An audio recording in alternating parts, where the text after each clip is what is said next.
I'm April Thompson, and I'm 28 years old. My parents just met my boyfriend Marcus for the first time, and my mother hasn't stopped staring at her wine glass since he walked into our family dining room.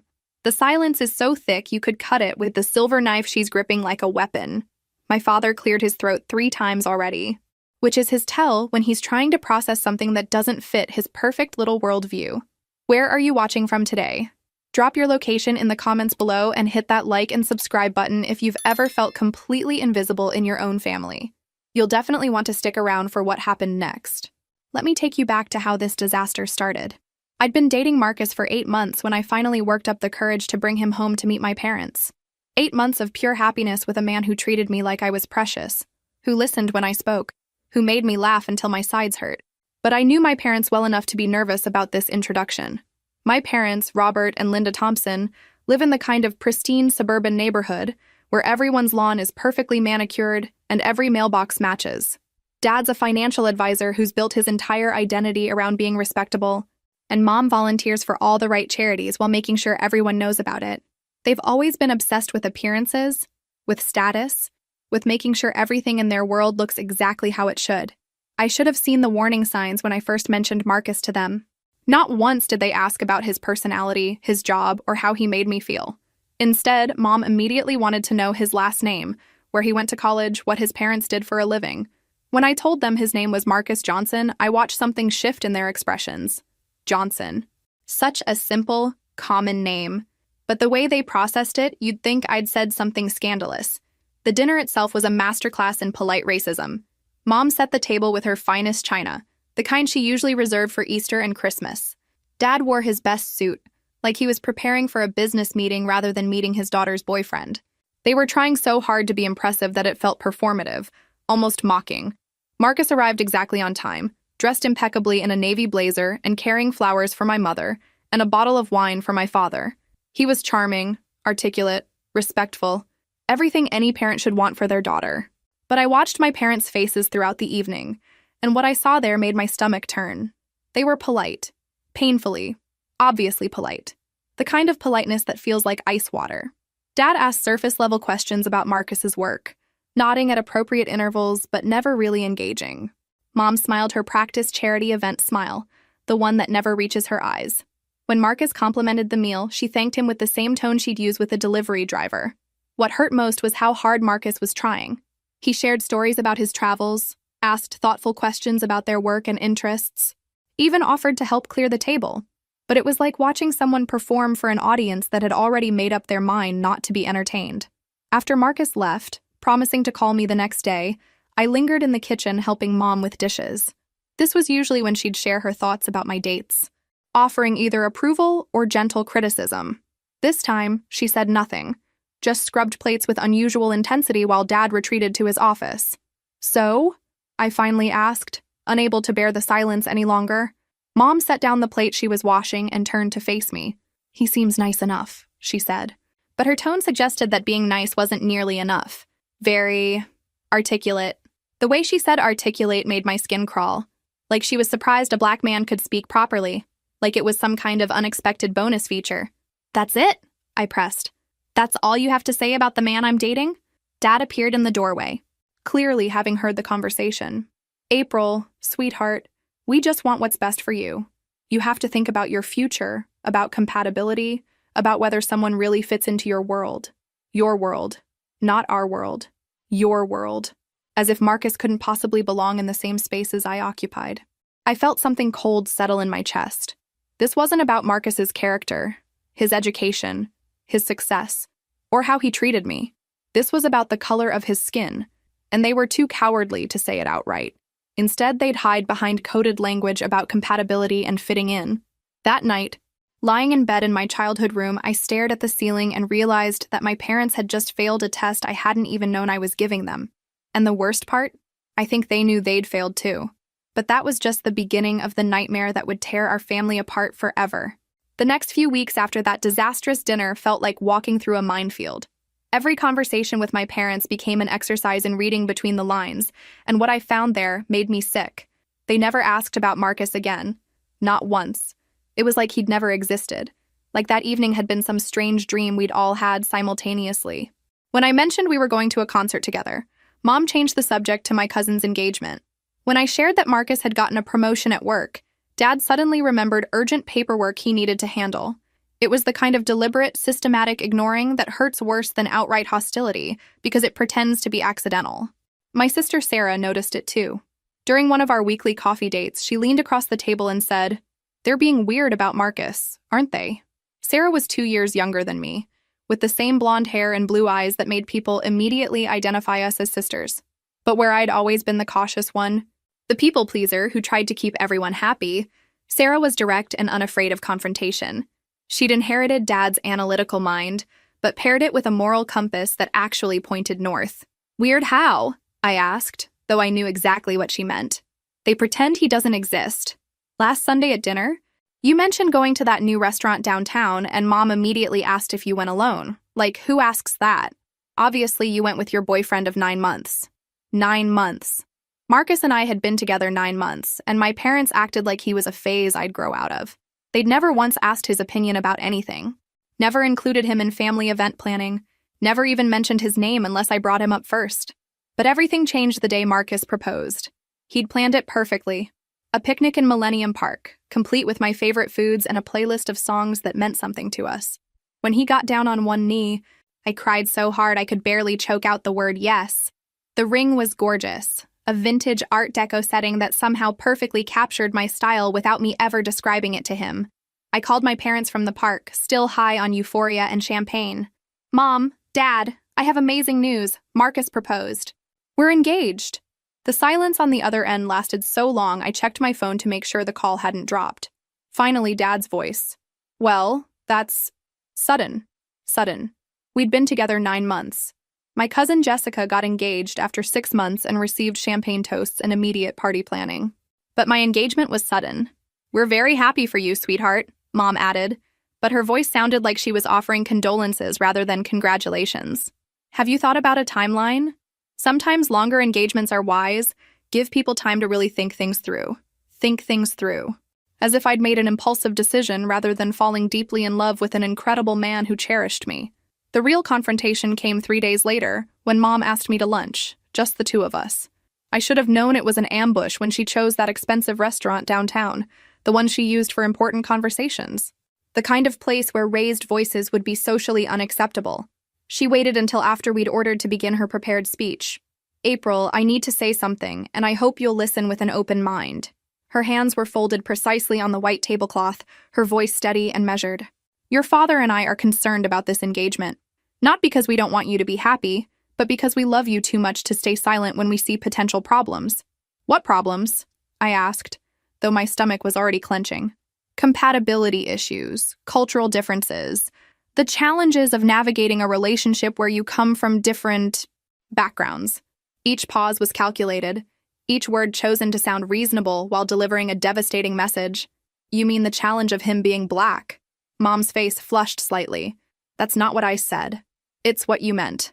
April, don't put words in my mouth. I'm talking about practical considerations. The social dynamics you'll face, the difficulties your children might encounter, the way certain communities might not accept you as a couple. I'm trying to protect you from heartache." There it was, wrapped in maternal concern, delivered with loving intention, but ugly as hell underneath. My mother was telling me that my relationship was a mistake because society might not approve. She was asking me to prioritize other people's potential racism over my own happiness. "Marcus makes me happier than I've ever been in my life," I said quietly. "He's kind, successful, intelligent, and he loves me completely. What more could you possibly want for me?" "I want you to be realistic about what you're choosing," Mom replied. "This isn't just about the two of you. It's about your future, your place in society, the life you'll be able to build together." I stood up from the table, my appetite completely gone. "My place in society? Mom, it's 2024, not 1954. Sit down, April. Don't make a scene." But I was done caring about scenes. "You know what? I am making a scene. I'm making the scene where I choose the man I love over the approval of people who clearly don't know me at all." I left her sitting there, probably mortified by the attention from nearby tables. On the drive home, I called Marcus and told him everything. His response was so perfect it made me cry all over again. "Baby, I'm sorry they're putting you through this, but I want you to know that their opinion doesn't change anything for me. I love you, I want to marry you, and I'll spend the rest of my life proving I'm worthy of their daughter if that's what it takes. That's when I knew for certain that whatever happened with my parents, I was choosing correctly. Marcus wasn't just the man I wanted to marry.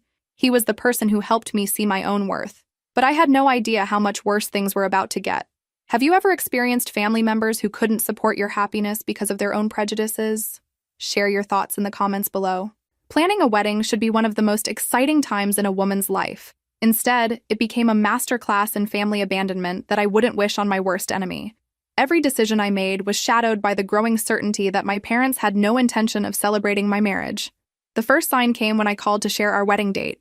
Marcus and I had chosen a beautiful Saturday in late spring, booking a charming venue with gardens and enough space for about 100 guests. I'd spent weeks coordinating with caterers, photographers, and florists before calling my parents with the details. June 15th sounds lovely, Mom said when I told her. I'll need to check our calendar and get back to you about availability. Availability for their own daughter's wedding. Like it was a distant cousin's graduation party they might or might not attend depending on what else was happening that weekend. Dad was even more direct when I asked about helping with costs. Well, April, wedding expenses can add up quickly. Have you considered something smaller, more intimate? Sometimes simple ceremonies are more meaningful than big productions. He'd never suggested simple ceremonies when we were discussing Jessica's wedding the year before.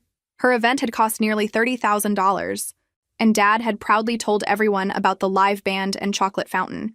But for my wedding, suddenly modest was meaningful. Sarah was furious when I told her about their response. Are you kidding me? They're actually going to boycott your wedding? They haven't said they're not coming, I replied, though we both knew their enthusiasm level was somewhere below zero. They're just processing. April, they're not processing.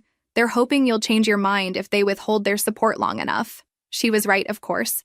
My parents had always controlled situations through strategic withdrawal of approval. Throughout my childhood, disappointment was their weapon of choice. Bad grades meant silent dinners and canceled family activities until I improved. Wrong friend choices led to restricted privileges and passive-aggressive comments until I adjusted my social circle. But this time, their disapproval couldn't change the fundamental facts. I was an adult, financially independent, and madly in love with a man who treated me like gold. Their strategy would only work if I needed their approval more than I needed my own happiness. The wedding planning continued without them. Marcus's family, in contrast, embraced me immediately and completely. His mother, Patricia, helped me find my dress and insisted on hosting the bridal shower. His father, David, offered to walk me down the aisle if my father couldn't make it. His sister, Jasmine, became my maid of honor when it became clear that traditional family roles weren't going to work out. 3 weeks before the wedding, I made one final attempt to reach my parents. I drove to their house with printed invitations, venue photos, and a genuine hope that seeing the concrete details might soften their hearts. Mom answered the door in her gardening clothes, dirt under her fingernails and surprise on her face. April, I wasn't expecting you. I brought the wedding invitations, I said, holding up the elegant cream envelopes we'd spent hours addressing. I wanted to deliver yours personally. She accepted the invitation but didn't open it. Instead, she gestured toward the living room where Dad was reading his newspaper in his usual chair. Robert, April's here with the wedding invitations. Dad looked up over his reading glasses, his expression carefully neutral. That's nice, sweetheart. Set it on the table with the other mail. With the other mail. My wedding invitation was being treated like a credit card offer or a grocery store circular. Something to be dealt with later if they felt like it. I sat down on the couch I'd grown up on, surrounded by family photos that suddenly felt like evidence of a life that no longer included me. I need to know if you're coming, I said directly. The caterer needs final numbers, and I need to know whether to save seats for you. Mom sat down across from me, her hands folded in her lap. April, we've talked about our concerns regarding this marriage. You know how we feel. How you feel about what exactly? Marcus's character, his education, his family, his treatment of me. Because from where I'm sitting, you've never given him a chance to prove anything except that he's not white enough for your comfort. Dad set down his newspaper with deliberate precision. That's unfair, and you know it. This has nothing to do with race and everything to do with practical compatibility. Then explain the practical incompatibilities. List them for me. Silence. Because there weren't any, and we all knew it. Marcus had a master's degree from Northwestern, ran his own successful business, owned his home, treated their daughter with respect and devotion, and had never been anything but polite and considerate in their presence. The only incompatibility was the one they refused to name. "We want you to be happy," Mom finally said. "But we also want you to be realistic about the challenges you'll face. The only challenge I'm facing right now is having parents who won't support their daughter's marriage to a wonderful man." I stood up to leave, and Dad called after me. "April, you know we love you. But sometimes love means being honest about difficult truths." I turned back to face him. "You're right, Dad. Sometimes love does mean being honest about difficult truths. So here's mine. You're choosing racism over your daughter's happiness, and you're too cowardly to admit it." Walking out of that house felt like stepping off a cliff, but sometimes you have to jump to discover you can actually fly. 2 weeks later, Sarah called with the news I'd been dreading but expecting. "They're not coming," she said without preamble. "Mom called this morning to ask if I thought you'd be upset if they missed the ceremony." Upset, as if their absence would be a minor disappointment rather than a devastating rejection of the most important day of my life. "Are you surprised?" I asked, though my voice was steadier than I felt. "No," Sarah said, "but I'm disgusted, and I want you to know that I'll be there, in the front row, cheering loudly enough for all three of us." That night, Marcus found me crying in our kitchen. Not the angry tears I'd expected, but something deeper. Grief for the parents I'd thought I had versus the ones who actually existed. "We don't need them there to make it real," he said, holding me close. "Our love doesn't require their permission or approval." He was right, but it still broke my heart that they were choosing hatred over love, prejudice over family, fear over joy. In 10 days, I'd be walking down the aisle without my father beside me, exchanging vows without my mother's tears of happiness. But I'd also be marrying the love of my life, surrounded by people who actually wanted us to succeed. Sometimes the family you choose matters more than the family you're born into. June 15th dawned bright and perfect, the kind of morning that makes you believe in fairy tales and happy endings. I woke up in the bridal suite at our venue, surrounded by flowers, champagne, and the excited chatter of my bridesmaids. Everything was exactly as I'd imagined it would be, except for the two most important empty chairs that would sit in the front row. Sarah arrived early with coffee and homemade muffins, her eyes bright with determination to make this the best day possible despite our parents' absence. She'd already picked up my dress from the seamstress and coordinated with the photographer about timeline adjustments now that we wouldn't have traditional family photos. "How are you feeling?" she asked, settling into the chair next to my vanity mirror. "Like I'm about to marry the love of my life," I said, and meant it completely. "And like our parents are idiots for missing it. Their loss," Sarah said firmly. "Literally. They're choosing to miss one of the most beautiful love stories I've ever witnessed because they're too stuck in their backwards thinking to see what's right in front of them." The morning flew by in a whirlwind of hair, makeup, and photographs. Marcus's family had fully stepped into the roles my parents had abandoned. Patricia helped me into my dress, tears streaming down her face as she fastened each tiny button. David practiced his walk with me, offering his arm with such gentle dignity that I almost forgot the heartbreak of my father's absence. "You look absolutely radiant," Patricia whispered as we stood before the full-length mirror. "Marcus is the luckiest man alive." The ceremony was set for 4 o'clock in the garden pavilion, with cocktails to follow on the terrace and dinner in the main hall. Everything I'd planned was coming together flawlessly, from the string quartet playing our favorite songs to the arrangements of white roses and greenery that transformed the space into something magical. But as guests began arriving, I couldn't help scanning the entrance for any sign of my parents. Part of me still hoped they'd surprise me, show up at the last minute with apologies and explanations. Maybe they'd realized what they were throwing away. Maybe they'd come to their senses. Sarah must have noticed my distraction because she squeezed my hand and said, "Stop looking for them. They made their choice.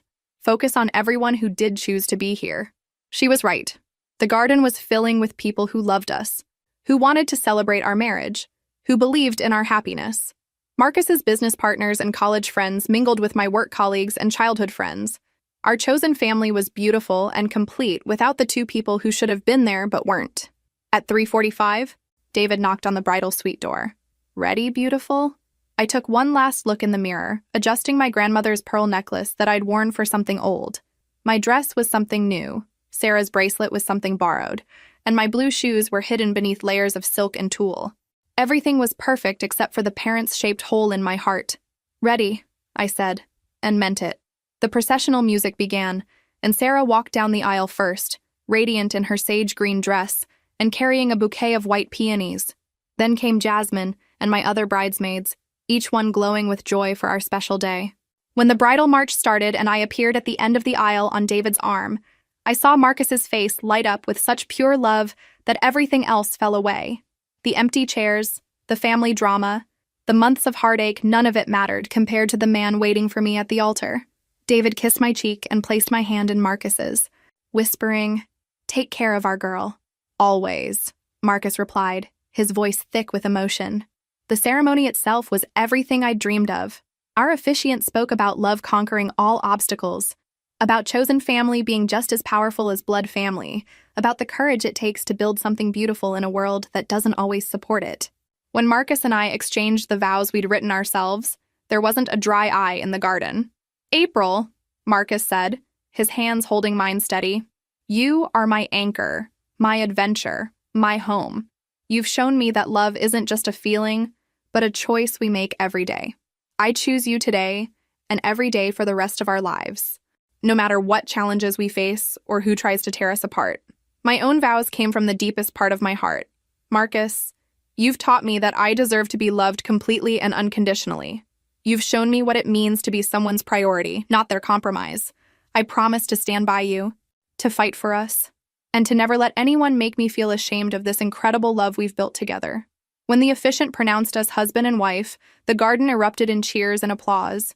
Marcus kissed me like we were the only two people in the world, and for that moment, we were. The reception was magical. Our first dance was to "At Last" by Etta James, and as Marcus spun me around the dance floor, I felt like the luckiest woman alive.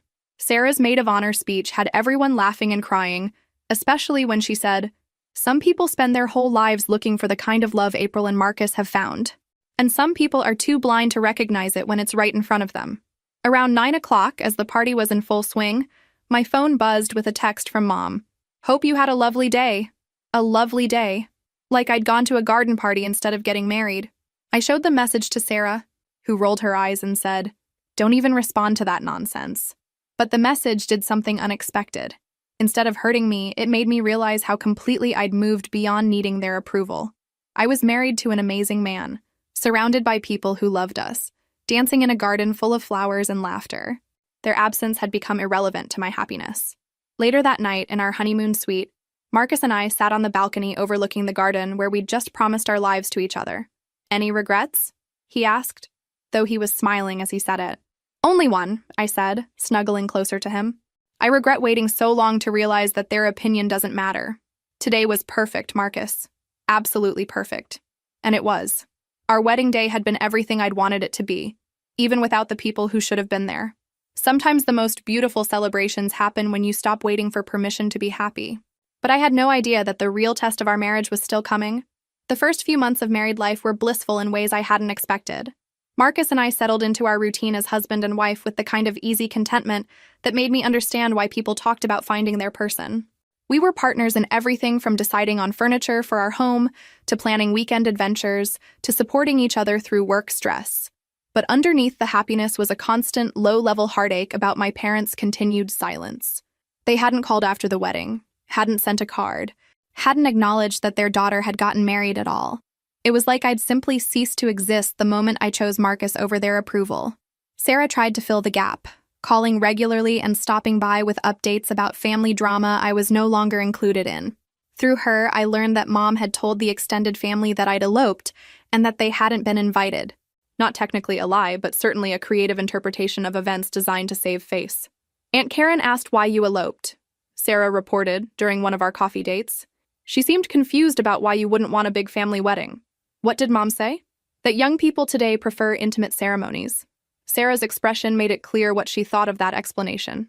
She's rewriting history to make it sound like your choice instead of theirs. The isolation was harder than I'd expected. I'd grown up as part of a tight family unit, despite our dysfunction, and suddenly being cut off from all family gatherings, holiday planning, and casual communication felt like losing a limb. Marcus's family tried to fill the void, including me in everything from Sunday dinners to birthday celebrations. But it wasn't quite the same as the family you'd known your whole life. Work became my refuge. I'd been promoted to senior marketing coordinator at my company, which meant longer hours but also more interesting projects and better pay. The distraction was welcome, and my colleagues became a kind of chosen family that made the days easier.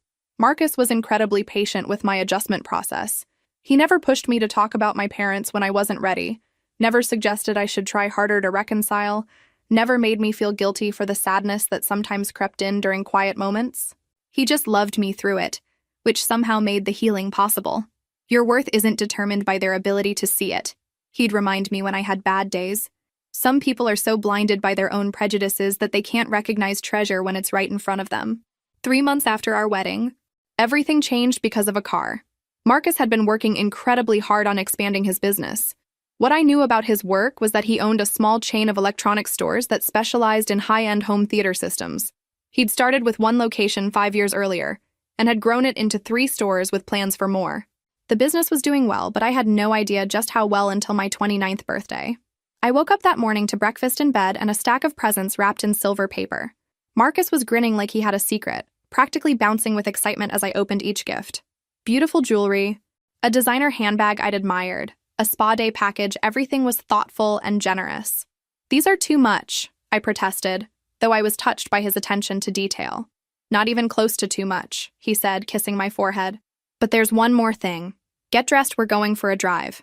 An hour later, we pulled into the parking lot of a luxury car dealership. I looked around in confusion, wondering if we were shopping for him or just browsing for fun. "Marcus, what are we doing here?" He parked and turned to me with that same excited grin. "Happy birthday, baby." That's when I saw it.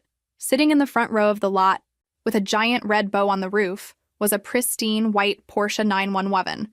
Not just any car, the exact car I'd pointed out in a magazine months earlier and joked about wanting someday. "You did not buy me a Porsche," I said, my voice barely above a whisper. "I absolutely did buy you a Porsche," he replied, dangling the keys in front of me. "You deserve beautiful things, April, and I love being able to give them to you." I burst into tears right there in the parking lot, not just because of the car, though it was gorgeous and completely unexpected, but because of what it represented. Marcus had listened when I'd made an offhand comment about a dream car. He'd remembered, planned, and made it happen because he wanted to see me happy. We spent the rest of the day driving through the countryside with the top down, music playing, both of us laughing at the sheer luxury of it all. I felt like a princess in a fairy tale, except this was real life and this was my husband making my dreams come true. That evening, still high on the excitement of the day, I posted a photo on Instagram.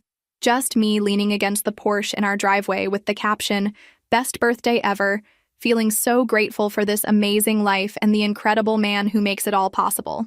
Blessed, shack your birthday, shack your dream car." I tagged Marcus and added some car-related hashtags, then forgot about it as we headed inside for dinner. Social media posts were casual for me, just a way to share happy moments with friends and distant relatives who followed my account. I had no idea that single photo would destroy the fragile peace I'd built around my parents' absence and force a confrontation I wasn't prepared for. But sometimes the universe has a way of making sure unfinished business gets finished, whether you're ready or not. What do you think will happen next? Drop your predictions in the comments below. My phone started ringing at 7:30 the next morning. I was still in my pajamas, making coffee and replaying memories from my perfect birthday, when Mom's name appeared on my screen. We hadn't spoken in over 3 months, not since the wedding invitation conversation, so seeing her contact information was jarring. I almost didn't answer. Part of me wanted to let it go to voicemail, to maintain the boundary I'd established when they chose not to attend my wedding. But curiosity won out, and I swiped to accept the call. "April!" Mom's voice was sharp, tense in a way that immediately put me on guard. "We need to talk." No hello, no happy belated birthday, no acknowledgement that we hadn't spoken since I'd gotten married. Just straight into whatever crisis had prompted her to break months of silence. "Good morning to you too, Mom," I said, keeping my voice deliberately calm. "Don't play games with me, young lady. I saw your Instagram post. Where is all this money coming from?" The question hit me like a slap. Not congratulations on the beautiful car, not happiness that I was clearly thriving, not curiosity about how my new marriage was going.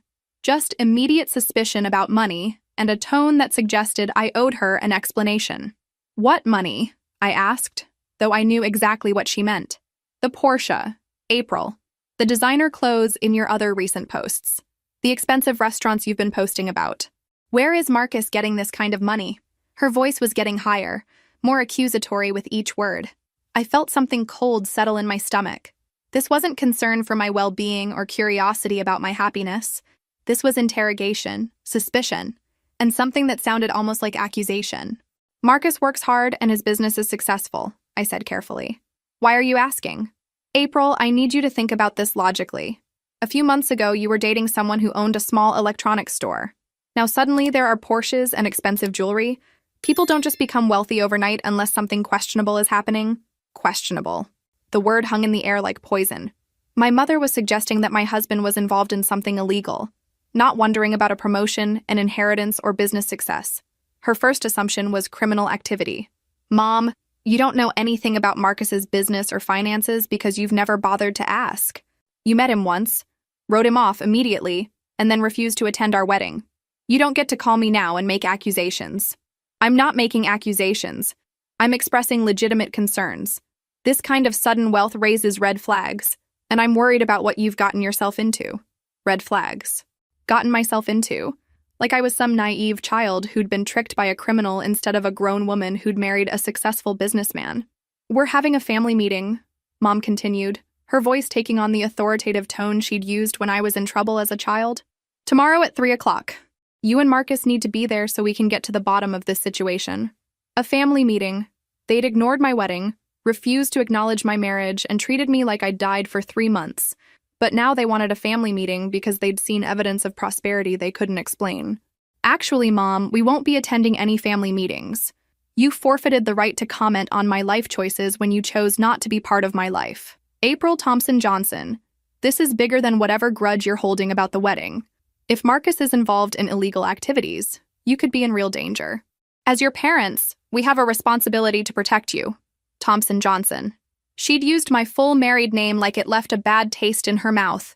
And there it was again, the assumption that Marcus must be involved in something illegal because a black man couldn't possibly earn an expensive car legitimately. The only danger I'm in is from racist parents who can't accept that their daughter married someone who doesn't fit their narrow worldview. I said, my voice shaking with anger. And for the record, it's April Johnson now. I took my husband's name. Don't you dare play the race card with me, young lady. This has nothing to do with race and everything to do with protecting our daughter from potential criminals. You know what, Mom? You're right. You should protect your daughter from criminals. You should start by looking in the mirror and examining your own moral crimes. I hung up before she could respond, my hands shaking with adrenaline and fury. Marcus found me in the kitchen 10 minutes later, still staring at my phone in disbelief. What's wrong? He asked immediately, wrapping his arms around me. I told him everything, the call, the accusations, the family meeting demand. I watched his face carefully, looking for hurt or anger, but what I saw was something sadder. Resignation. Like he'd been expecting this reaction all along. I'm sorry, he said quietly. I'm sorry they're putting you through this because of me. Don't you dare apologize, I said fiercely. You have nothing to be sorry for. They're the ones who should be apologizing for being bigoted, small-minded people who can't see what an incredible man their daughter married. That afternoon, my phone buzzed with a text from Dad. Family meeting tomorrow, 3 p.m. This isn't optional. We need answers about the source of this sudden wealth. I screenshotted the message and showed it to Marcus. What do you want to do? He asked. I thought about it for a long moment. We could ignore them, continue with our happy life, pretend they didn't exist just like they'd pretended we didn't exist. Or we could go to their meeting and finally end this charade once and for all. Let's go, I said finally. Let's go show them exactly who they've been dismissing all this time. Marcus raised an eyebrow. You sure about that? I looked at him, my brilliant, successful, generous husband, who'd been nothing but patient with my family's racism, and felt a surge of protective fury that surprised me with its intensity. I'm absolutely sure. It's time they learned who Marcus Johnson really is. I had no idea that our arrival at their house the next day would change everything forever.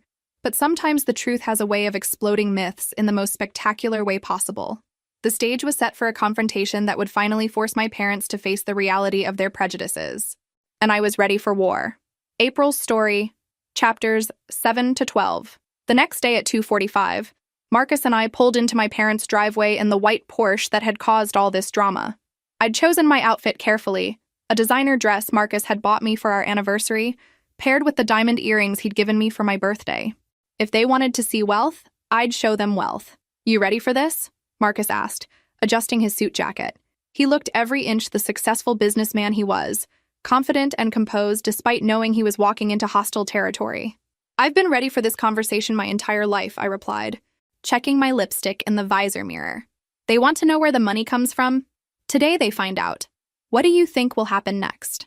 Drop your predictions in the comments and don't forget to subscribe for more family drama that'll keep you on the edge of your seat. We walked up the familiar path to the front door, our footsteps echoing on the brick walkway I'd skipped along as a child. Mom answered before we could ring the bell, like she'd been watching from the window. Her eyes immediately went to the Porsche in the driveway, then to my outfit, then to Marcus with undisguised suspicion. April, Marcus. Her greeting was crisp, formal, like we were business associates rather than family. Come in. Your father's waiting in the living room. The house looked exactly the same as always, pristine, coordinated, and cold as a museum. Dad was standing by the fireplace in his weekend casual uniform of khakis and a polo shirt, but his posture was rigid with tension. Sarah was perched on the edge of the sofa, looking uncomfortable and apologetic. I didn't know you'd be here, I said to Sarah, giving her a quick hug. They insisted, she whispered back, said this concerned the whole family. Marcus and I sat on the love seat across from Dad's chair, presenting a united front. The seating arrangement felt deliberately confrontational, them versus us, parents versus children, accusers versus accused. Dad cleared his throat and launched into what was obviously a prepared speech. April, we asked you here today because we're concerned about recent developments in your life. The expensive car, the luxury items, the lifestyle changes we've observed through social media. Social media. They'd been monitoring my Instagram like surveillance officers, cataloging evidence of prosperity they couldn't explain. We're concerned, Mom added, settling into her chair with the same expression she'd worn during my teenage lectures about responsibility and consequences, about the source of this sudden wealth and what it might mean for your safety and reputation. Our safety and reputation, I corrected, my voice steady despite the anger building in my chest. Let's be honest about whose reputation you're actually worried about. Dad's face flushed slightly. This isn't about us. April, this is about making sure you're not involved in anything that could put you in legal jeopardy. Legal jeopardy. There it was again, the assumption that Marcus must be a criminal because successful Black businessmen apparently didn't exist in their worldview. What exactly are you suggesting? Marcus asked. His voice calm, but with an edge that made me proud. He wasn't cowering or defending himself desperately. He was asking them to voice their accusations directly. Mom and Dad exchanged a look. We're not suggesting anything specific, Mom said carefully. We're asking for transparency about your business operations and income sources. My business operations, Marcus repeated, leaning back slightly. You want to know about my business operations? It's not unreasonable, Dad said, his financial advisor persona coming out. Young men don't typically have the kind of disposable income that allows for Porsche purchases unless there's something unusual about their revenue streams. Revenue streams. He was talking about my husband like a suspicious investment opportunity rather than their daughter's spouse. You're right, Marcus said, and I shot him a surprised look. It's not typical for young men to have that kind of disposable income. Most people my age are still climbing the ladder, building their careers, establishing themselves. Mom looked vindicated, like he'd just confessed to something incriminating. But then again, Marcus continued, most people my age don't own a business that's been featured in Forbes Under 40 for innovative retail strategies. The silence that followed was so complete I could hear the grandfather clock ticking in the hallway. Mom's face went completely blank, like she was processing information that didn't compute. Dad's mouth opened slightly, then closed again. Forbes? Sarah asked, her voice small with surprise. Marcus reached into his jacket pocket and pulled out a magazine. Not just any magazine, the latest issue of Forbes with a glossy cover featuring young entrepreneurs. He set it on the coffee table between us, open to a 2-page spread with his professional headshot, and the headline, Retail Revolution, How Marcus Johnson Built a Multi-Million-Dollar Electronics Empire. This month's issue, he said conversationally. The article details how I started with one store 5 years ago and built it into a chain of 12 locations across 3 states, with projected revenues of $48 million this year. I stared at the magazine, then at my husband, then back at the magazine. $48 million. Marcus had never told me the exact figures of his success, just that business was good and growing. I'd known he was successful, but I had no idea he was featured in Forbes successful. The article also mentions my plans for national expansion and the venture capital partnership I signed last month to fund the next phase of growth, Marcus continued, his voice still calm but with a satisfaction that made me want to cheer. It's all very transparent and documented if you'd like to verify the information. Mom picked up the magazine with trembling hands, staring at Marcus's photo like she was seeing him for the first time. Dad leaned over to read the article, his face cycling through expressions of shock, embarrassment, and something that might have been the beginning of understanding. Dad started, then stopped. The electronics stores are yours? All of them? All 12, with 3 more opening this fall, Marcus confirmed. Johnson Electronics. You might have seen our commercials during football season. Sarah burst out laughing not from humor, but from pure nervous energy. Oh my God.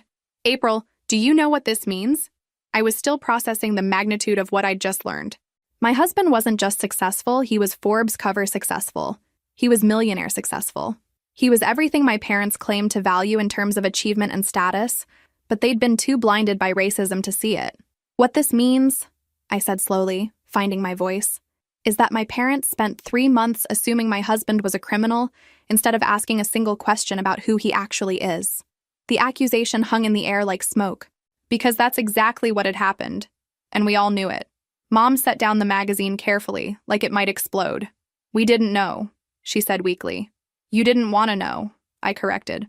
You met him once, decided he wasn't good enough for your daughter, and never bothered to find out anything real about him. Not his education, not his career, not his character, nothing. Dad was still staring at the Forbes article like it was written in a foreign language. April, we never meant to suggest— Yes, you did, I interrupted. You absolutely meant to suggest that Marcus was involved in something illegal. You called me yesterday morning convinced my husband was a criminal because you can't imagine a black man earning success legitimately. The words landed like physical blows. Mom flinched visibly, and Dad's face went white, then red. Sarah was watching the scene unfold with a mixture of horror and fascination. That's not fair, Mom protested. We were concerned about sudden changes. Were you concerned about sudden changes when Jessica's fiancé showed up with a BMW last year? Did you demand a family meeting to investigate his revenue streams? Silence. Because of course they hadn't. Jessica's fiancé was white, so his success was automatically legitimate in their minds. Marcus stood up, straightening his jacket. I think we've accomplished what we came here to do, he said quietly. April, are you ready to go? I looked around the living room where I'd grown up, at the parents who'd raised me but apparently didn't know me at all, at the sister who looked ashamed and angry and sad all at once. More than ready, I said, standing to join my husband. But as we headed toward the door, Mom's voice stopped us. Wait, please. We need to talk about this. We need to fix this. I turned back to see both my parents looking smaller somehow, diminished by the weight of their own prejudices finally exposed. Some things can't be fixed, Mom. Some damage is permanent. But even as I said it, I could see the wheels turning in their heads, and something told me this conversation was far from over. We drove home in silence, both of us processing what had just happened. I kept stealing glances at Marcus, seeing him with new eyes.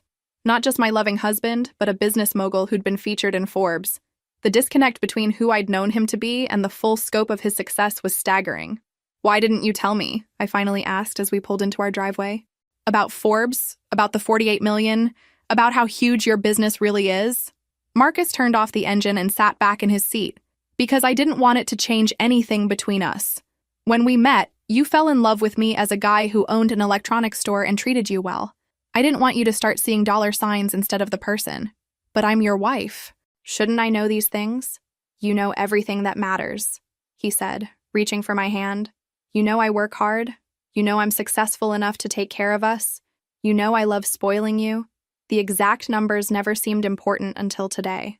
He was right, of course. I'd never needed to know his net worth to know his worth as a person. But seeing my parents' faces when confronted with evidence of his success had been satisfying in a way I wasn't entirely proud of. Did you see Mom's expression when you showed her the magazine? I asked, and Marcus chuckled, like she'd been slapped with a cold fish. I almost felt bad for her. Almost. My phone started buzzing before we'd even gotten inside the house. 3 missed calls from Mom, 2 from Dad, and a string of text messages that ranged from apologetic to demanding. Mom, April, we need to talk. There's been a misunderstanding. Dad, can we please have a conversation without accusations? Mom, we want to apologize and start over. Dad, bring Marcus for dinner Sunday. We'll do this right. I showed the messages to Marcus, who shook his head in disbelief. 24 hours ago, they thought I was a criminal. Now they want to have dinner and start over? Because now they know you're rich, I said, the truth bitter in my mouth. Now they want to be part of our success story instead of protecting me from it. Over the next few days, the phone calls and messages intensified. My parents had apparently done their own research on Marcus's business empire, probably Googling every article and interview they could find. Their tune had changed completely from suspicion to enthusiasm, from protection to participation. Mom left a voicemail that made my skin crawl. April, sweetheart, I found that wonderful article about Marcus in Business Week from last year. I had no idea about his innovative approaches to retail technology. We'd love to hear more about his expansion plans over dinner this weekend. Innovative approaches to retail technology. 3 days earlier, she'd been convinced he was a drug dealer. Now she was using business jargon and wanting to discuss expansion plans. Dad's approach was more direct. April, I owe Marcus an apology. I'd like to take him to lunch and discuss some investment opportunities that might benefit his business growth. Investment opportunities. My father, who'd refused to attend our wedding, now wanted to become Marcus's business partner. Sarah called on Thursday evening, her voice tight with frustration. You need to know what they're saying now. It's making me sick. What do you mean? They're rewriting history. Again. Now they're telling people they were initially concerned about Marcus because they wanted to make sure he was serious about you, not because of any other reasons. They're acting like they did some kind of due diligence that proved his worthiness. Due diligence. They were spinning their racism as responsible parenting, their assumptions as careful vetting. Mom actually said to Mrs. Peterson yesterday that she's proud of how well you chose, Sarah continued. She said Marcus is exactly the kind of successful, ambitious man she always hoped you'd marry. The hypocrisy was breathtaking. They'd gone from boycotting our wedding to being proud of my choice, all because a magazine had validated what they'd been too prejudiced to see for themselves. There's more, Sarah said, her voice dropping. They want to throw you guys a belated wedding reception. Mom's already talking about guest lists and venues. She wants to properly celebrate your marriage now that they understand the situation better. A belated wedding reception. For the marriage they'd refused to attend because they disapproved of my husband. Now that they knew he was wealthy, suddenly our love story was worth celebrating. Are you going to let them? Sarah asked. I looked across the room at Marcus, who was reading on the couch, completely unaware of the conversation that was about to change everything. He looked peaceful, content, settled in the life we'd built together without my parents' approval or involvement. I don't know, I said honestly. Part of me wants to tell them to go to hell. But part of me wonders if this is the chance to finally have the family relationship I always wanted. April, Sarah said gently, they're not apologizing because they realize they were wrong about Marcus as a person. They're apologizing because they realize they were wrong about his bank account. That's not the same thing. She was absolutely right. Their sudden change of heart wasn't about recognizing Marcus's character, intelligence, or how well he treated me. It was about recognizing his financial success and wanting access to it. That night, Marcus and I talked until almost midnight about what to do. He was characteristically generous in his assessment of my parents' turnaround. Maybe this is their way of trying to make amends, he suggested. Maybe they genuinely realize they made a mistake and want to fix it. Or maybe they see dollar signs and want to be included in our success now that they know it exists. I countered. Does their motivation matter if the result is better? Marcus asked. If they treat us with respect going forward, does it matter whether it's because they've grown as people or because they've learned I'm wealthy? It was a fair question, but something about accepting their sudden reversal felt like betraying the months of pain they'd caused us. It felt like allowing them to rewrite history without acknowledging the damage they'd done. Let's test it, I said finally. Let's see how sincere this transformation really is. Marcus raised an eyebrow. What did you have in mind? I was about to find out just how deep my parents' newfound acceptance really went, and whether their apologies would survive learning some uncomfortable truths about their own behavior. But first, I needed to know exactly what they'd been saying about us behind our backs during those months of silence. Sunday dinner at my parents' house felt like stepping into an alternate universe. The same dining room where Marcus had been received with icy politeness 6 months earlier was now decorated with fresh flowers and set with Mom's finest china. Dad had even opened a bottle of wine that I knew he'd been saving for special occasions. Marcus, welcome, Dad said, extending his hand with the kind of warm smile I hadn't seen him give my husband before. I'm so glad you could join us. Thank you for having us, Marcus replied diplomatically, though I could see the wariness in his eyes. He wasn't buying the sudden personality change any more than I was. Mom had outdone herself with the meal roast beef with all the traditional sides, plus Marcus's favorite dessert that she'd somehow remembered from our disastrous first dinner. Everything was designed to impress, to show that she'd been paying attention after all. Marcus, I have to tell you how impressed we are with what you've built, Mom said as she carved the roast. 12 stores, and plans for national expansion. It's truly remarkable for someone so young. Someone so young. Not someone so talented or hardworking or innovative. Young. Like his success was surprising given his age rather than his race. I've been lucky, Marcus said modestly. Right place, right time, good team. Nonsense, Dad interjected. I've been reading about your business model. The integration of online and brick-and-mortar retail. The customer experience focus. The employee ownership program. That's not luck, that's vision. I watched this performance with a mixture of amazement and disgust. Dad was using the same enthusiastic tone he'd used when describing Marcus's business that he typically reserved for discussing stock market gains or golf scores. Everything was about metrics and achievements now. Nothing about character or how Marcus treated his daughter. We owe you both an apology, Mom said suddenly, setting down her fork and looking directly at us. We handled your relationship poorly from the beginning. We let our concerns cloud our judgment about who Marcus really is. Concerns. Still not calling it what it was. We're just protective of April, Dad added. Maybe overly so. When we see our daughter with someone new, we want to make sure they're worthy of her. Worthy. Based on what criteria? Because Marcus had been worthy from day one, but they'd been too blinded by prejudice to see it. What exactly were your concerns? I asked, my voice carefully neutral. Because I think it's important to be specific about what we're apologizing for. My parents exchanged one of their meaningful looks. Well, Mom said carefully, we didn't know about Marcus's professional success at first. We just saw someone who seemed different from the men you'd dated before. Different. Another coded word. Different how? I pressed. You know, Dad said, clearly uncomfortable with the direction of the conversation. Different background, different experiences. We worried about compatibility. Marcus set down his wine glass and leaned forward slightly. Mr. Thompson, I'd like to understand what made you think we were incompatible. Because from my perspective, April and I have built a very compatible life together. The question hung in the air like a challenge. Mom and Dad both looked like they'd rather be anywhere else in the world. It wasn't personal, Mom said finally. We just know that relationships can be challenging when people come from very different worlds.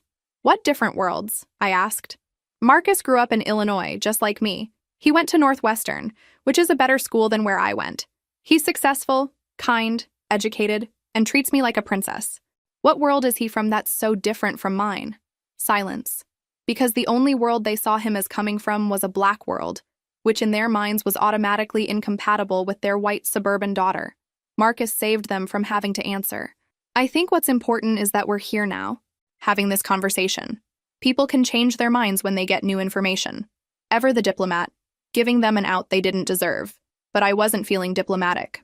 But what if you hadn't been featured in Forbes? I asked. What if your business was smaller, or you worked for someone else? Or you were just a regular guy who loved me? Would we be having this dinner then? Mom's face flushed. April, that's not fair. Isn't it? Because I'm pretty sure that if Marcus owned one electronics store instead of 12, we'd still be getting the silent treatment. Your acceptance seems pretty directly correlated to his net worth. Dad cleared his throat. Success indicates character traits we value. Ambition, intelligence, determination. Marcus had those traits 6 months ago, too. The only thing that's changed is your knowledge of his bank account. The dinner continued with increasingly strained conversation. My parents kept trying to steer things toward business topics, asking Marcus about expansion plans and market strategies. They were treating him like a celebrity now instead of their daughter's husband, which somehow felt almost as dehumanizing as their previous dismissal. After dinner, while Mom showed Marcus her garden, Dad pulled me aside in the kitchen. I know you're angry, he said quietly. And maybe you have a right to be. But can't you just be happy that we're trying to make things right? Are you, though? Making things right? Because apologizing for being wrong about Marcus's bank account isn't the same as apologizing for being racist. Dad's face went rigid. We are not racist. April, we've never said anything racist. You didn't have to say it directly, Dad. It was in everything you didn't say. Every assumption you made, every coded word you used. You met a black man and immediately assumed he wasn't good enough for your daughter. That's not what happened. Then explain to me what did happen. Explain why you were so concerned about compatibility with someone you'd met once. Explain why your first assumption about his success was criminal activity. Explain it without mentioning race. He couldn't, of course, because race was the only explanation that made sense of their behavior. As we drove home that evening, Marcus was quiet for a long time. Finally, he said, "They're trying." "Are they, though? Or are they just trying to position themselves to benefit from your success?" "Maybe both," he said. "Maybe that's the best we can hope for right now."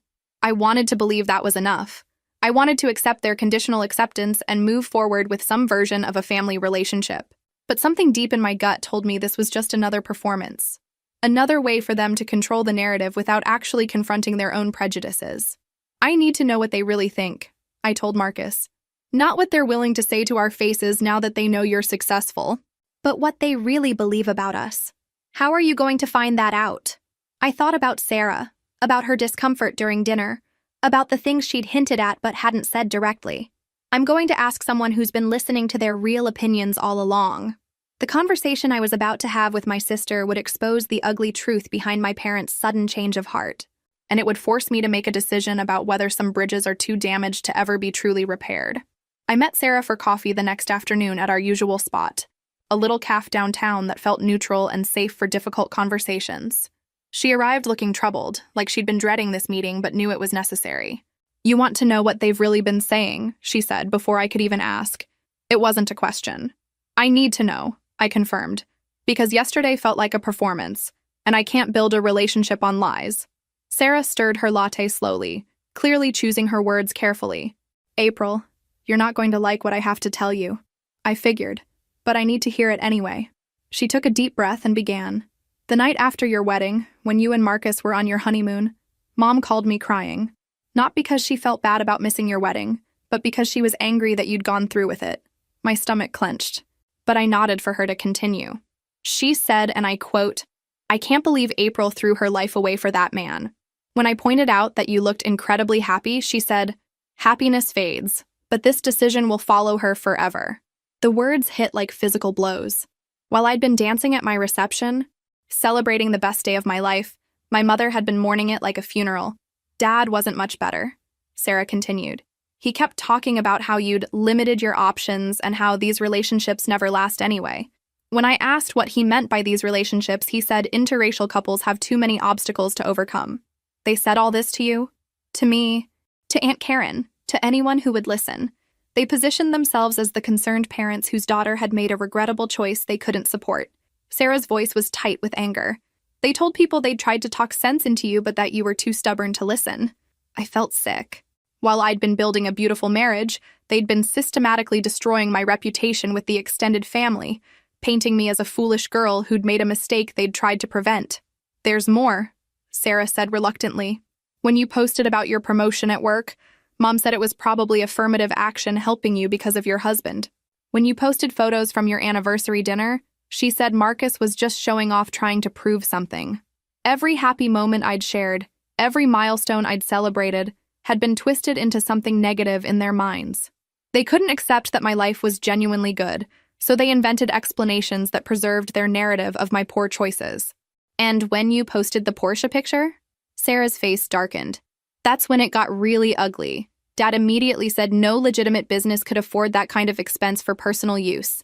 Mom said you were either being foolish with money or Marcus was involved in something illegal." "What did you say?" "I told them they were being ridiculous and racist."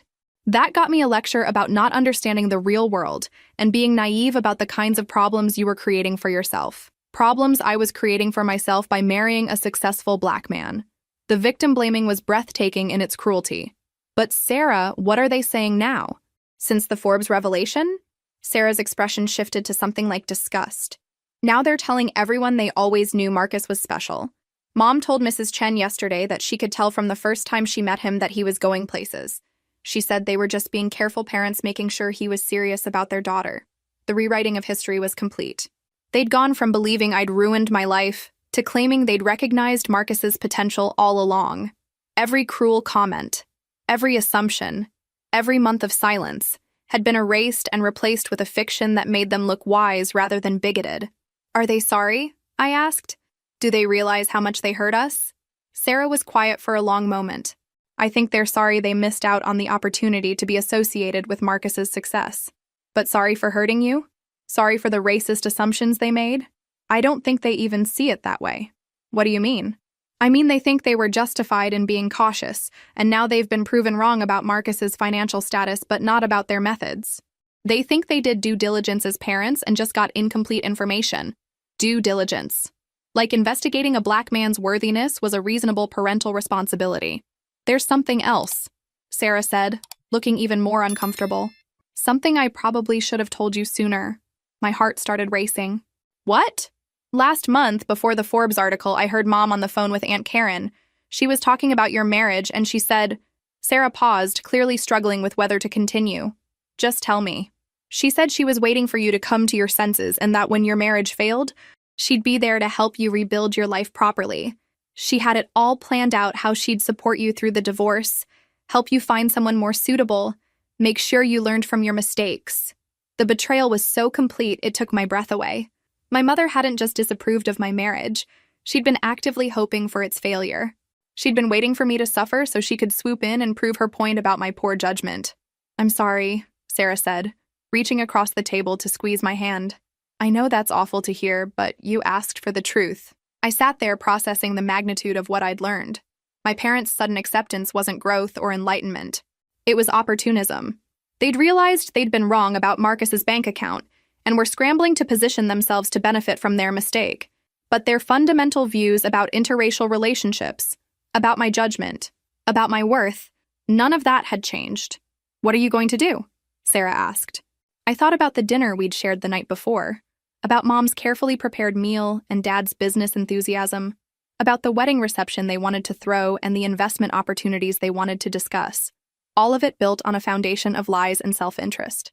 I'm going to give them exactly what they deserve, I said finally. Sarah looked worried. April, whatever you're thinking of doing, don't worry, I assured her. I'm not going to cause a scene or embarrass anyone publicly. I'm just going to be honest about what kind of relationship I'm willing to have with people who spent months hoping my marriage would fail. That evening, I told Marcus everything Sarah had shared.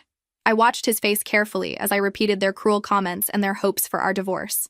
To his credit, he didn't get angry or defensive. He just looked sad. I'm sorry they put you through that, he said when I finished. And I'm sorry they put Sarah in the position of hearing all that ugliness. Are you upset about what they said about you? Marcus considered the question. I'm disappointed, but not surprised. I've dealt with assumptions like that my whole life. What makes me angry is how they treated you. You deserved better from your parents. I did deserve better. And I'm not going to pretend I didn't just because they've changed their tune now that they know you're successful. The next morning, I called my parents and asked them to lunch. Just the three of us, I said. No Marcus, no Sarah, no distractions. It was time for a conversation about the real state of our relationship. They probably thought I was finally ready to accept their apologies and move forward. They had no idea I was preparing to set boundaries they wouldn't like at all. We met at the same upscale restaurant where Mom had first confronted me about my engagement, and the irony wasn't lost on me. She'd chosen this place before to deliver devastating news while maintaining social respectability. Now I was returning the favor. Mom and Dad arrived dressed like they were attending a celebration, both beaming with the kind of satisfaction that made my skin crawl. They thought this lunch was my surrender, my acceptance of their conditional approval, my agreement to pretend the past year hadn't happened. April, sweetheart, Mom said, leaning in for an air kiss. You look wonderful. Marriage and success suit you. Marriage and success. Like they were separate, unrelated things rather than part of the same beautiful life I'd built with Marcus. Thank you for agreeing to meet, Dad added, settling into his chair with the confidence of a man who thought he'd won something. We have so much to discuss about the future. Yes, we do, I agreed, my voice calm and measured. I want to be very clear about what our relationship looks like going forward. They exchanged pleased glances, probably expecting me to outline plans for family dinners and holiday celebrations, maybe discuss the wedding reception they wanted to throw. First, I said, folding my hands on the white tablecloth, I need you both to understand that I know exactly what you've been saying about me and Marcus for the past year. Mom's smile faltered slightly. I'm not sure what you mean. I mean, I know about your conversations with Aunt Karen about hoping my marriage would fail. I know about your comments that I threw my life away and would need to rebuild properly after my inevitable divorce. I know about every cruel assumption you made and every racist comment you thought I'd never hear. The color drained from both their faces. Dad started to speak, but I held up my hand to stop him. I know you told people you were doing parental due diligence instead of admitting you made assumptions based on race. I know you blamed affirmative action for my promotion and suspicious business practices for Marcus's success. I know everything, and I'm not interested in hearing denials or explanations. Mom found her voice first. April, if someone told you we said those things, they misunderstood our meaning. Sarah didn't misunderstand anything. She heard your exact words, your exact tone, your exact intentions. You weren't being cautious parents. You were being racist parents. And now that you've discovered Marcus is wealthy, you want to pretend none of that happened. That's not fair, Dad protested. People can change their minds when they get new information. You didn't get new information about Marcus's character, Dad. You got new information about his bank account. There's a difference. I pulled out my phone and placed it on the table between us. I recorded a conversation yesterday with someone who's been listening to your real opinions all along. Would you like me to play some highlights? Your comments about these relationships never lasting? Your hope that I'd come to my senses eventually? Both of them looked stricken. Mom's hands were trembling slightly as she reached for her water glass. Here's what's going to happen, I continued. You're going to acknowledge that your behavior toward me and Marcus was rooted in racism, not parental concern. You're going to admit that you hoped my marriage would fail so you could say I told you so. And you're going to understand that your sudden change of heart isn't forgiveness-worthy because it's based on dollar signs, not growth. April, please, Mom whispered. We love you. We want to be part of your life. No, you want to be part of Marcus's success. You want to be associated with his achievements now that you know about them. You want to throw us a reception so you can show off to your friends. You want investment opportunities and business connections and social status. That's not true, Dad said, but his voice lacked conviction. Isn't it? Because where was this love when I needed support during wedding planning? Where was this family pride when I was building a life with an incredible man you never bothered to know? Where were these values when I was happy but not rich enough for your approval? I stood up, placing my napkin on the table with deliberate calm. I'm not interested in a relationship based on Marcus's net worth. I'm not interested in pretending your racism was reasonable caution. And I'm definitely not interested in giving you access to the success you tried to protect me from. What are you saying?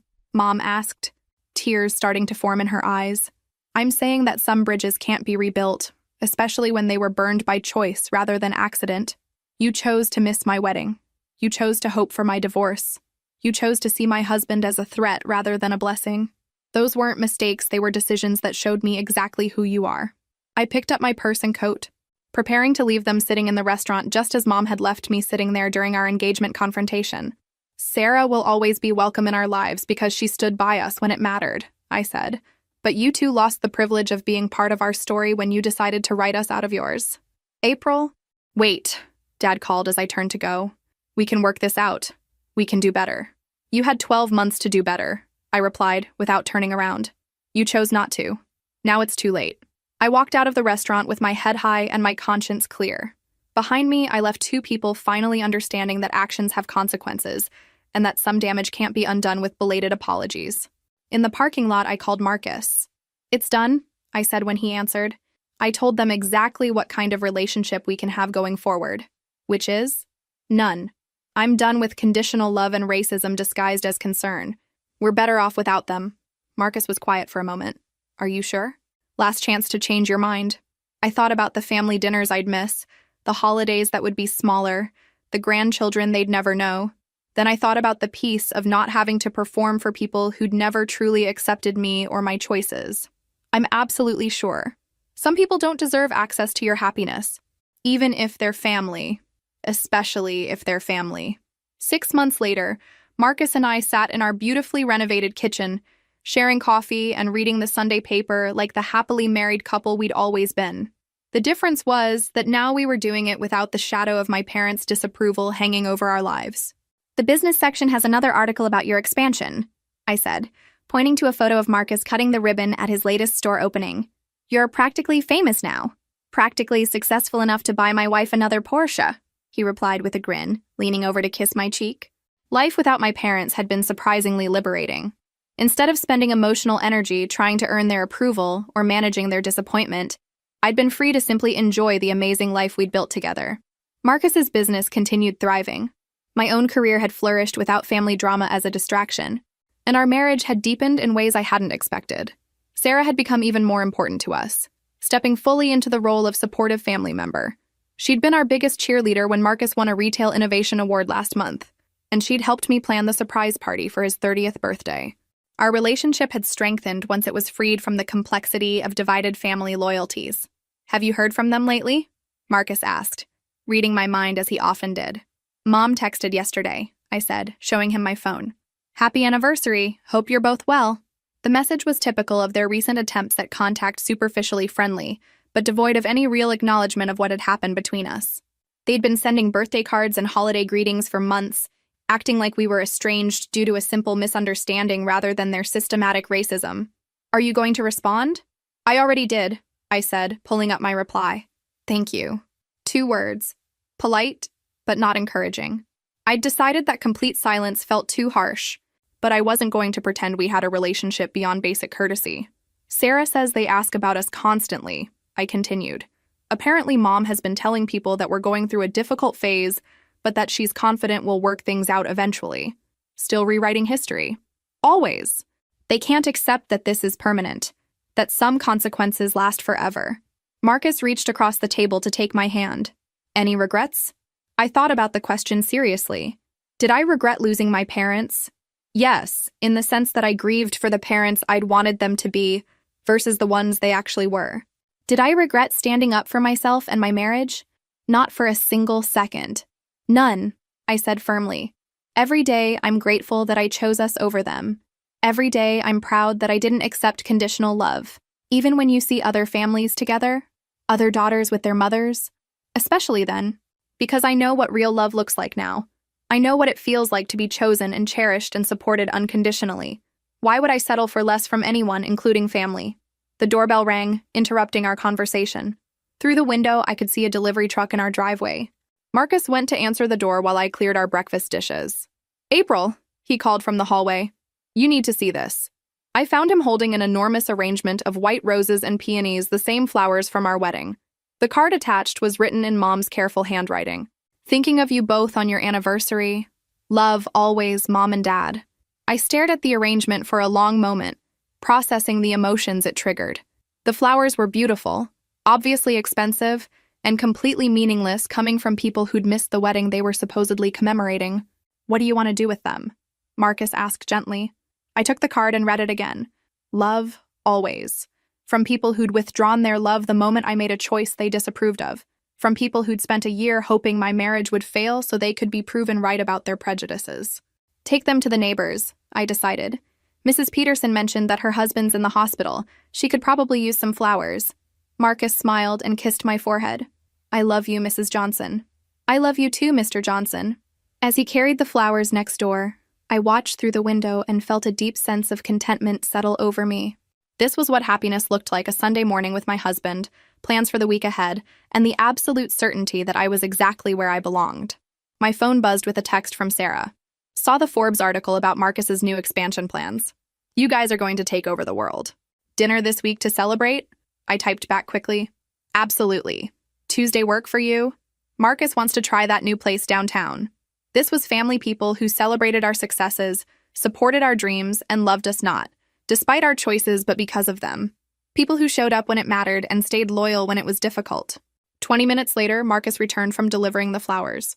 "Mrs. Peterson was thrilled," he reported. "She said they're the most beautiful flowers she's ever received." "Good. They'll bring someone joy instead of obligation." That afternoon, we drove to the lake for a picnic, the same lake where Marcus had proposed 2 years earlier. As we sat on our blanket watching boats drift across the water, I thought about the journey that had brought us to this moment of peace. "Do you think they'll ever understand what they lost?" I asked. Marcus considered the question while unwrapping sandwiches. "Maybe someday, but by then it won't matter because we'll have built something so beautiful without them that their approval will be irrelevant." He was right. We were building something beautiful, a marriage based on mutual respect, a business empire that reflected Marcus's vision and values, and a chosen family that supported us unconditionally. We were creating the life we wanted, without waiting for permission from people who'd never really known us anyway. If this story resonated with you, make sure to like and subscribe for more real-life dramas about choosing yourself over other people's limitations. Because sometimes the most loving thing you can do is refuse to accept anything less than you deserve. As the sun set over the lake, painting the sky in shades of gold and pink, I leaned against my husband's shoulder and felt profoundly grateful for every choice that had led us here. including the hardest choice of all, walking away from family members who couldn't love us the way we deserve to be loved. Some stories end with reconciliation and forgiveness. But sometimes the most powerful ending is the one where you simply stop waiting for people to change and start living fully in the love you've already found. And that, I realized, was exactly the ending our story deserved.